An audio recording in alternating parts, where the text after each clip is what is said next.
Hi guys, good morning. So I'm here to tell us about ELO's birth story. Actually, we went for a party and I danced so much because I wanted my baby to be out. I was actually 40 weeks that day. That was the 25th of August. This is a picture of the party right here. And afterwards, I noticed that I had some fluid trickling down my V, and I just wanted to double check and be sure that everything was fine. And I headed out to the hospital just to find out that my water has broken. So this was where they gave us a room to stay in, and everything started from here. It all started as magic. Like I wasn't prepared. But I thank God I packed my hospital bag, and it was just magic. Just magic. I should have stayed at home.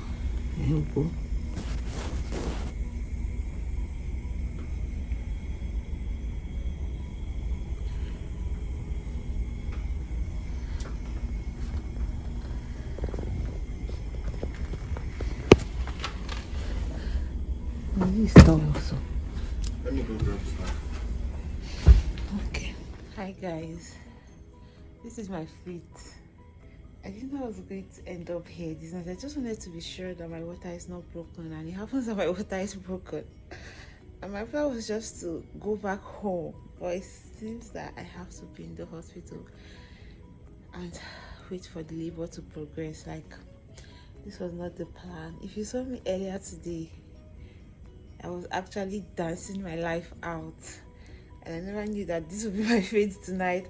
I just only wanted to double check and be sure that everything is fine, because I was expecting the water to like poof. You know the way they show it on Nollywood now, they'll just like the water will flash like pure water busted. That was what I was expecting, but guys, I was just seeing something trickling out. I was like, this kind of water breaking. Well, let me just come to the hospital to check, right? And now my water is broken. And I have to be here for my labor to progress.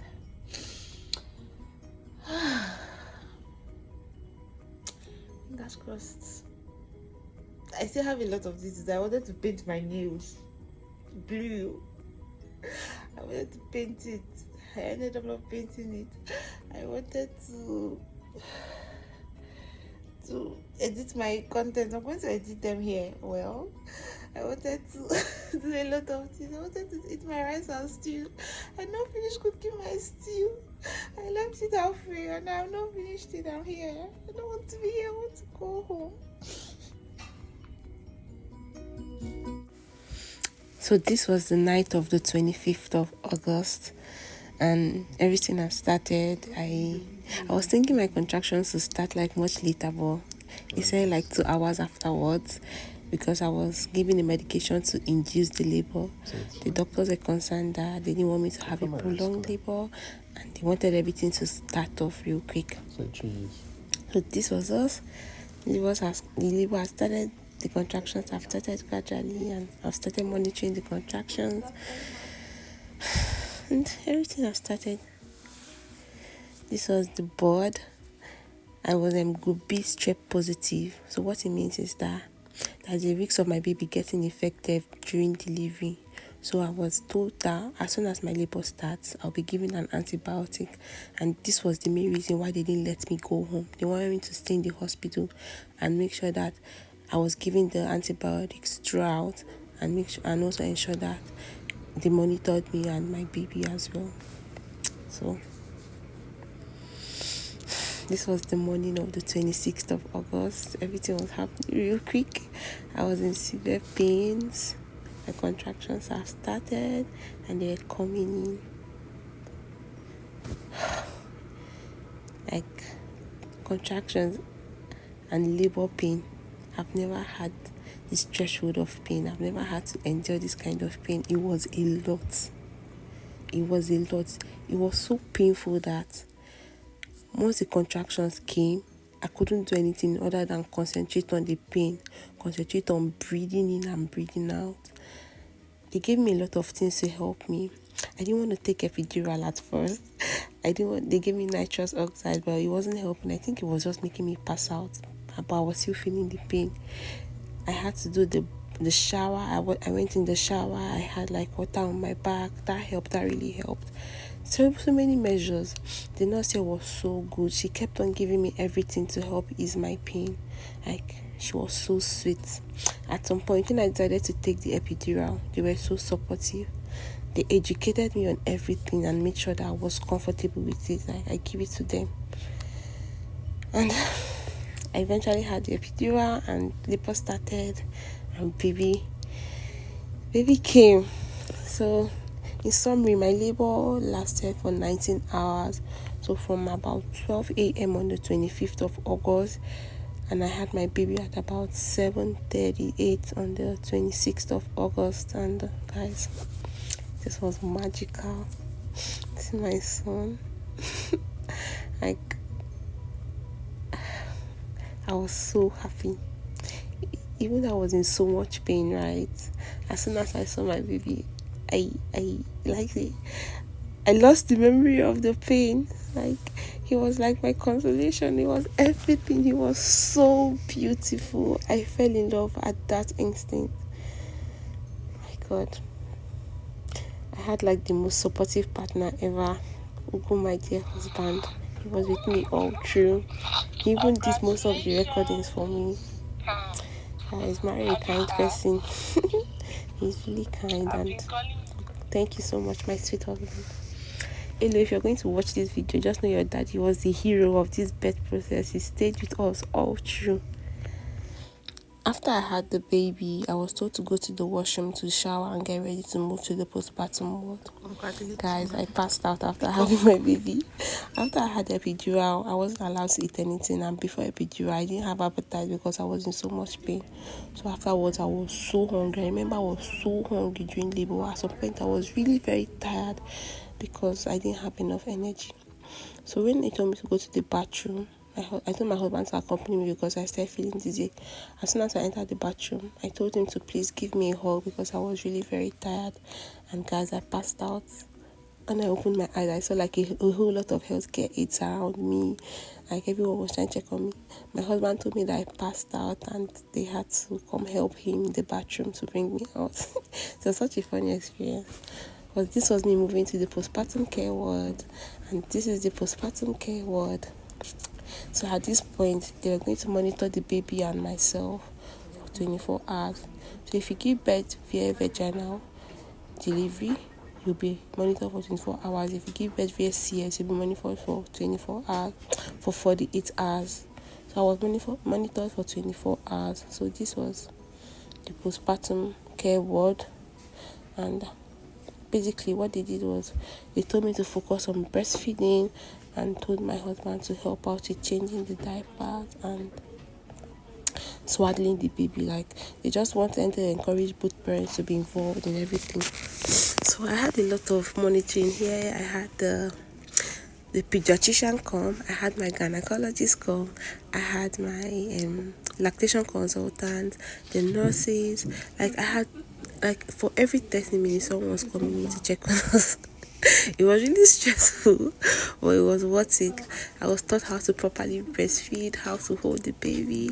I was encouraged to ask a lot of questions, even though honestly I didn't know what to ask because I didn't even know what to expect. So it was at the point of leaving the hospital or being discharged that I started becoming anxious because I was like, oh God, how will I do this alone?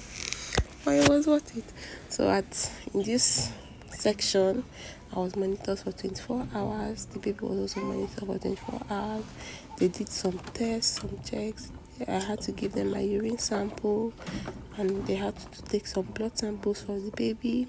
Like, it was just routine check, guys. I'm so grateful I was able to give birth in this kind of facility, and thank God, like, everything was there. My hospital bag was just my personal items and the baby's going home clothes. Every other thing I packed there was not necessary because the hospital had everything. They even gave me the diapers for myself for the bleeding after giving birth.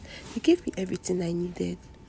Like everything was there. They had blankets, they had wash clothes, they had towels, they had everything I needed to take care of the baby. Like it was such an easy process. Like thank God that I'm so grateful that I had my baby in this kind of facility. Like I'm so grateful to God for it.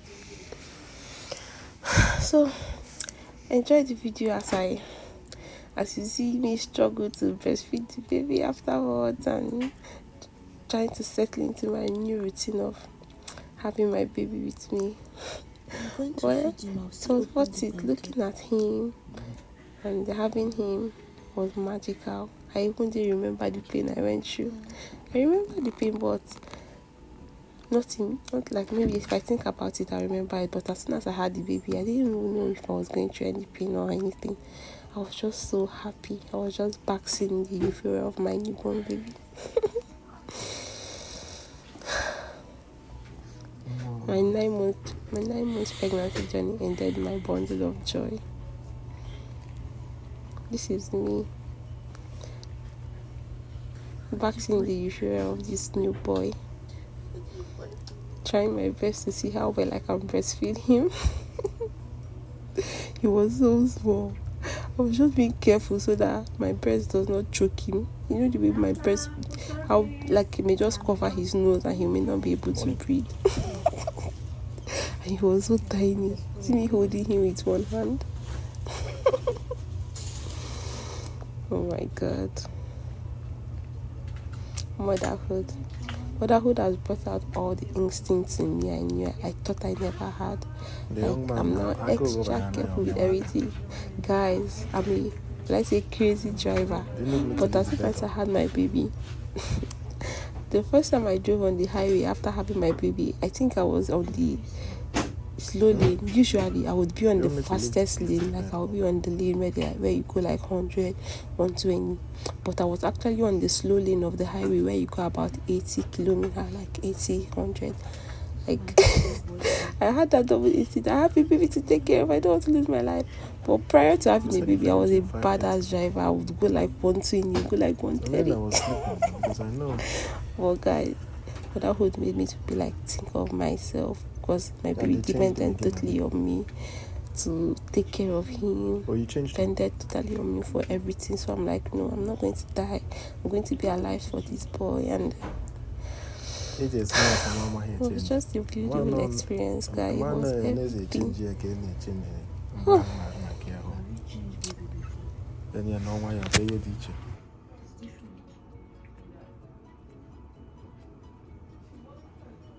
You are struggling. Bring down your hand, this woman, or you don't want it. Many of that is in that position he used last time.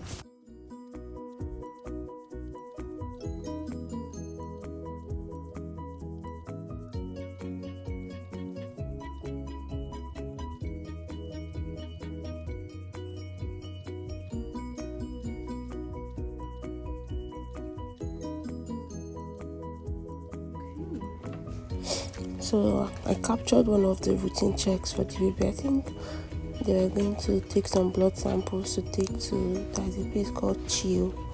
It's where they have like serious cases for babies.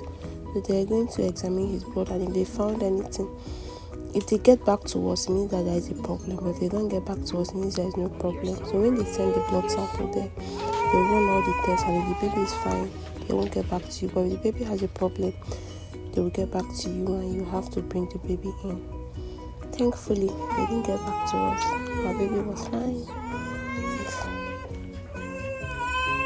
We've been with him ever since. Nothing happened to him ever since. Nothing serious.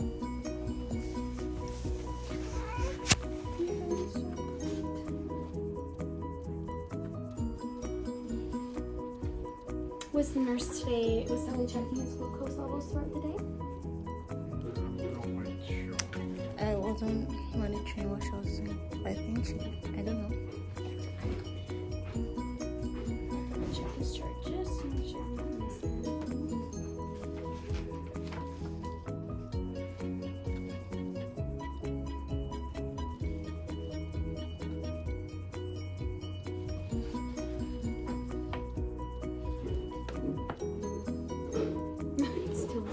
his hand even with the middle.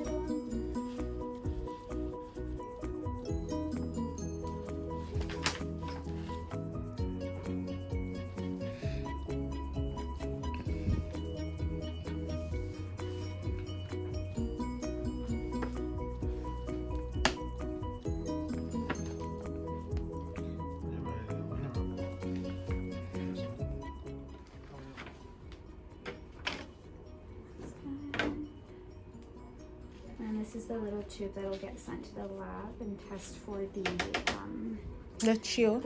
this one's for Chio. This one will test the bilirubin levels for jaundice, and hopefully it's usually pretty quick. It usually comes back within the hour. So as soon as I know, I'll let you know, and then we'll get you hopefully home.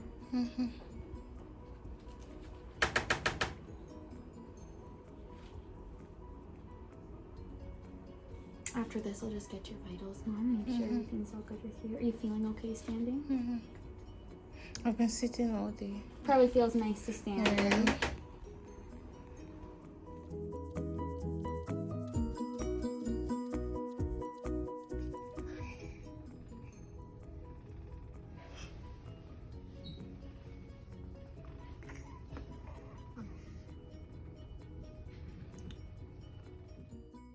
It was time to go home, so I had the baby dressed up in his going home outfit, and this is where our anxiety started. I was so anxious. I didn't know how to take care of a baby. I didn't know what to do. Me and go, we are so clueless. We even having small scores issues because we are in this one, don't wear this one. Two of us were just anxious that day.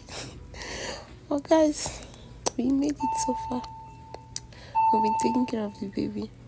I remember the first night we got home, we go put him on our bed, and as soon as we go to off his diaper, he just peed upwards and he poured on the bed. Like, guys, I started crying. I was so confused. I didn't know what to do. I was like, why did you put him there? He has peed on the bed. I was like, I didn't know what to do too. Sorry. Like, we're just so confused people.